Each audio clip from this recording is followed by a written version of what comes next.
Hommes, femmes et jeunes de la Côte d'Ivoire, écoutez-moi très bien. J'intitule mon récit La conquête des territoires. Josué 1, verset 2 à 3.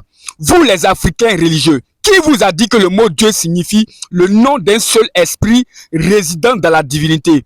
Détrompez-vous, la divinité indiquant Dieu est un monde là où résident des esprits avec des territoires, où chaque territoire a à sa tête un seigneur maître.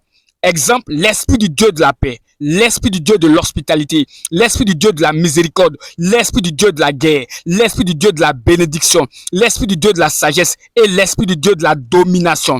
Aujourd'hui, je vous parlerai de l'esprit du Dieu de la domination, car à un moment donné, Moïse et son disciple Josué l'ont invoqué. Je vous le dis en vérité, en vérité.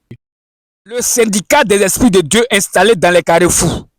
Pendant que les villages sont décoiffés des esprits de Dieu qui guidaient chaque tribu, pendant que la descendance est instrumentalisée par des illettrés bricoleurs de la spiritualité, pendant que tout un peuple est assoupi de la recherche de son savoir d'être sur la terre de sa nation, pendant que une progéniture de famille en mode de prière insensée de divergence à un Dieu inconnu de leur, je vous le dis en vérité.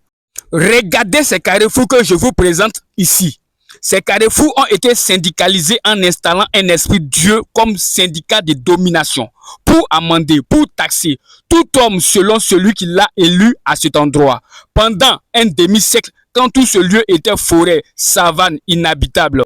Aujourd'hui devenu une commune, ce dernier devient l'homme fort de ta nation, de ton village, de ta région, de ta patrie. Le monde spirituel appelle ça la bataille d'aspiration du dépouillement de tout pouvoir de son hospitalier. Josué 1, verset 2 à 3.